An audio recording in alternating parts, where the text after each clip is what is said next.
Yeah, so it's been a while since I last made a video, but a lot has happened.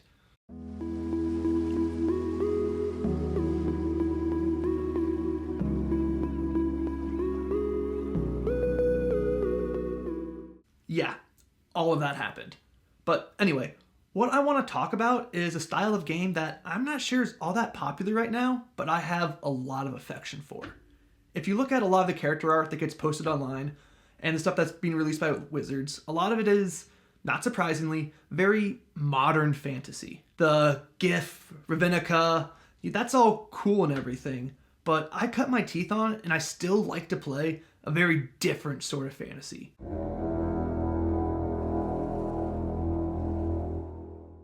Sword and Sorcery is a subgenre of fantasy. If we could break all fantasy into two broad categories, we would have high or heroic fantasy, where noble do-gooders go on epic quests to save the world. And then there's low or dark fantasy. Sword and Sorcery is the latter. According to the DMG, it's a flavor of fantasy, and they define it like this. A grim, hulking fighter disembowels the high priest of the serpent god on his own altar. A laughing rogue spends ill-gotten gains on cheap wine in a filthy tavern. Hardy adventurers venture into an unexplored jungle in search of the fabled City of Golden Masks. But apart from that, you don't really get any guidance. So, I'm going to go ahead and break down some key elements of Sword and Sorcery, and then share how I sort of impart those into my own game. First of all, Sword and Sorcery is a feeling. It's a vibe you give your game, not a mechanic. This is good news for DMs because that means it's easier to implement. You want your adventures to be gritty and pulpy, action-driven, with even some of the dramatic narrative consequences coming out through combat. A lot of early fantasy literature falls into this category. Conan, the Grey Mouser, Elric, and a lot of other media too. Esros from Game of Thrones, Golden Axe and Diablo video games, and heavy metal imagery.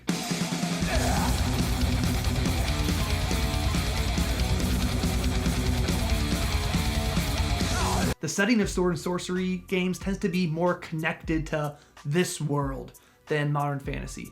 Almost universally in early fantasy literature, the setting was a variation of the Earth, the real world. It was either ancient, prehistoric, an alternative history, or some hitherto unexplored continent on the real world. So what this means is a lot of the attitudes and behaviors are more grounded in the real world than what you'd see in pop fantasy nowadays. The assumed time period is older too.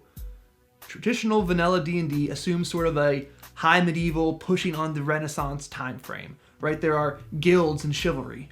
But for Sword and Sorcery, we want to push a bit earlier than that. We want to imagine antiquity, Bible times, or the Bronze Age, or the best named Dark Ages. Here, the ancient ruins aren't Roman, they're Stone Age ruins. Low-level adventurers are braving the wilds, fighting evil snake cultists, and trying to survive in this gritty, unforgiving world. High-level adventure in vanilla D&D is epic fantasy. You go off to a distant plane and converse with a god. High-level play in Sword and Sorcery tends to be more mythic fantasy. The gods come and treat with you on your own terms and abide in your world. Cities are places of wickedness and corruption. They're filled with treachery and greed, and they separate man from the soundness of nature, which is important because probably the biggest element of Sword and Sorcery is man versus the dark otherworldly powers. A common way to describe Sword and Sorcery is low magic, but that doesn't really convey the whole picture. Yes, magic is rarer than in vanilla D&D, but it is also, more importantly, dangerous. It is wondrous, but dark and fearsome. Magic mostly comes from fiends and other evil outsiders. Villains are the most likely to use it, usually to dominate a corrupt civilization. Aside from a hermit priest, only witches, warlocks, and other ne'er-do-wells would mess with the stuff. Magic is also more indirect. It is less flashy and more subtle.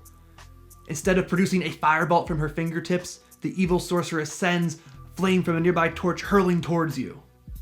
That sort of thing. Okay, I know it's not technically Sword and Sorcery, but a lot of the magic that Gandalf uses in the Lord of the Rings film really fits this idea. He lights up a rock, he uses a moth to get an eagle, and he really sort of manipulates the world around him in order to produce these effects. There is more mind-affecting magic than fireballs. It's less Harry Potter and more Kalimal! Magical effects and items are rare and usually the result of an otherworldly power. Thus, they are often dangerous and cursed. Something akin to a 6th level effect might not even exist unless it was produced by an archangel or a demon lord or the most powerful wizard in history. Magic is unwieldy and unpredictable, and there's often a price to be paid for messing with such power. Humans are dominant. Elves and dwarves are rare, and they're much more of an alien species than just humans that are short or thin with funny ears. And they're also viewed with great suspicion, simply because they are not men. The heroes of this world tend to be fighters, rogues, and barbarians. You probably won't meet a bard or a paladin. And the classic villains are wizards and warlocks. They mess with these dark demonic powers to get power of their own, usually to dominate and corrupt those around them. The motivations you encounter are more grounded too, more base. Conan wants gold and treasure, not necessarily to save the world. Power, gold, and glory are what drive most to action and adventure, not necessarily altruism. They are definitely more protagonists than heroes. In part because Sword and Sorcery has this connection to the real world, most of the baddies you'll encounter are from folklore or mythology. It's definitely more minotaurs than mind flayers. Giant versions of vermin are classic Sword and Sorcery baddies, rats and snakes, as are other prehistoric creatures like dinosaurs, saber-toothed tigers, other megafauna like a giant sloth or a giant bear. Again, there's a connection to the real world's past. There is one prominent exception to this, the Yuan-Ti. Nothing says Sword and Sorcery more than evil mind-controlling snake men. While it is up to you as the DM to set the right tone, you need your players to play the game. You need them to participate. So you can encourage them to sort of lean into the setting because they'll have more fun if they play along. You can give them a carrot. You can tell them that people will be more receptive if they follow the social norms. That's pretty realistic. So you can tell them that they will have more social opportunity if they live up to the tropes expected of them. Of course, your players are free to decline. I am never a big fan of restricting players' classes or races or what that player might want to play, even if it goes against the tone or the setting I'm after. They are the heroes. They are allowed to be exceptional. Okay, so you've made it this far. So now here are my tips to giving your game a Sword and Sorcery feeling. Number 1, stick with the Bronze Age for your imagery, iconography, the language and technology that the whole world is using. Stick with things that are like ancient Greece, ancient Persia, maybe a lot of Bible story images, or if you're really daring, the Vikings, or maybe even Gothic. Visigoths, not cathedral. Number 2, have people in your world treat fantasy elements as though they are fantastic. Magic is rare and dangerous and rightly feared. If you keep magic rare, when your players discover it, it'll seem truly wondrous to them. And that's a great thing to have at your table. Number 3, don't balance encounters. The wilds are dangerous, and the world doesn't care what level you are. If you want gritty, this is how you achieve that. An unexpected deadly encounter?